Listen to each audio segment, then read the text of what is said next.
Salam alaikum, bonjour à toutes et à tous. Bienvenue dans cette nouvelle séance du cours des relations internationales. Alors, on a distingué entre d'une part les définitions au sens strict, au sens étroit, et d'autre part les définitions au sens large. La définition des relations internationales au sens étroit se limite aux relations d'ordre stratégique, d'ordre politique, sécuritaire entre les États-nations. Alors c'est une conception qui est assez limitée parce qu'il ne prend pas en considération les autres dimensions des échanges, des interactions qui se déroulent sur le plan international, mais en même temps, il se limite à un acteur unitaire, un seul acteur qui est l'État-nation. Les États, certes, sont l'unité fondamentale, l'acteur principal des relations internationales, mais les autres acteurs, les nouveaux acteurs, comme on dit, des relations internationales, se diversifient de plus en plus et sur le plan des relations internationales, ils commencent à avoir de plus en plus d'influence et d'impact dans un cadre global qui intègre donc plusieurs acteurs. La définition au sens large, justement, il prend en considération les différentes dimensions, différents échanges sur le plan international, que ce soit au niveau politique stratégique, mais également au niveau économique, social, culturel, etc. Et en plus, la scène internationale ou le théâtre international ne se limite pas aux seuls acteurs étatiques, mais des acteurs non étatiques également jouent un rôle primordial dans ce théâtre des relations internationales.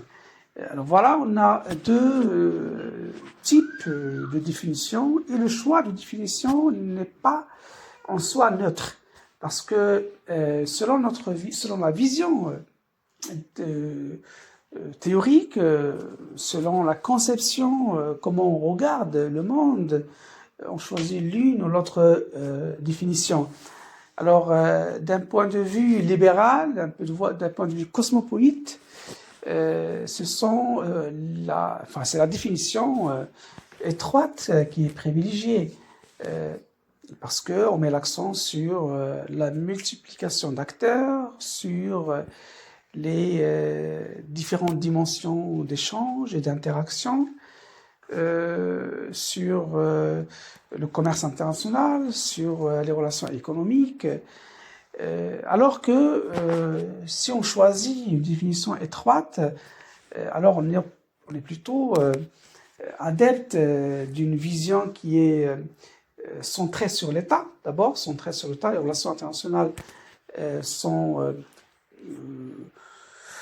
tournent autour d'un acteur principal, capital, un acteur central, ce qui est l'État-nation, et en même temps, les autres acteurs ne jouent qu'un rôle subalterne, secondaire. Concernant la nature des échanges et des relations internationales, ils sont plutôt centrés sur le volet stratégique, sur le volet sécuritaire, sur les questions de défense, de souveraineté, etc. Donc voilà, il faut savoir que le choix d'une définition n'est pas neutre et que ça implique une certaine vision des relations internationales et que par ricochet, on va retrouver que les théories vont privilégier l'une ou l'autre définition parce que cela s'insère dans leur schéma théorique. Alors justement, les théories des relations internationales ont pour objectif d'élaborer des modèles explicatifs. Ils ont pour mission de décrire la réalité internationale, mais également à faire un travail normatif, c'est-à-dire dans le sens de prescrire ce que doit être les relations internationales. Et là, on pense à la théorie libérale qui ne part pas de la réalité, mais qui cherche à transformer, à changer la réalité, qui l'inverse de la théorie réaliste, qui part de ce qui est réel, de la réalité internationale. Mais les deux théories, sachant qu'elles sont des théories dominantes, qu'elles étaient dominantes, elles le sont encore, sont des théories positivistes, des théories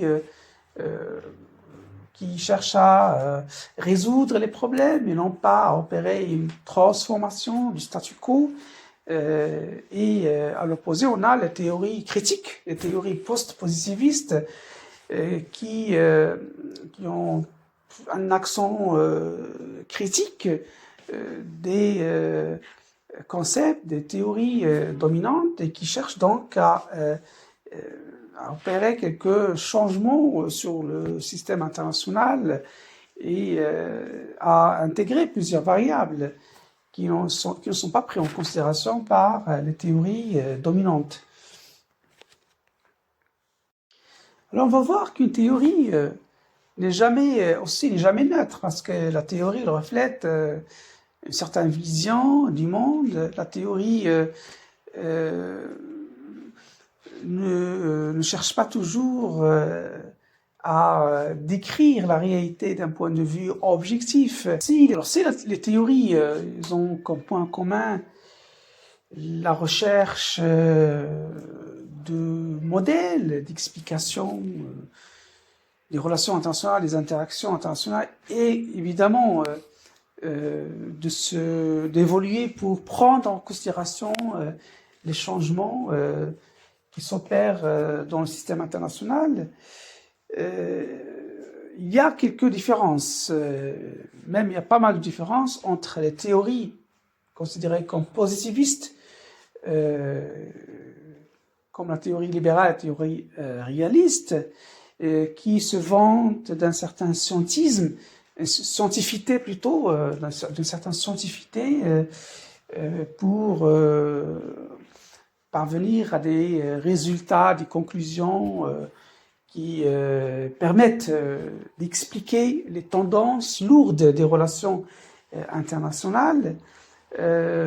Par contre, on a les nouvelles théories critiques, également appelées post-positivistes, qui englobent un certain nombre de théories qui ont en commun le fait de critiquer le statu quo, de ne pas se satisfaire des explications présentées ou proposées par les théories dominantes. Et donc on a une autre vision, notre explication du monde. Voilà, donc on a finalement deux grandes catégories de théories, si on veut résumer, les théories positivistes et les théories post-positivistes.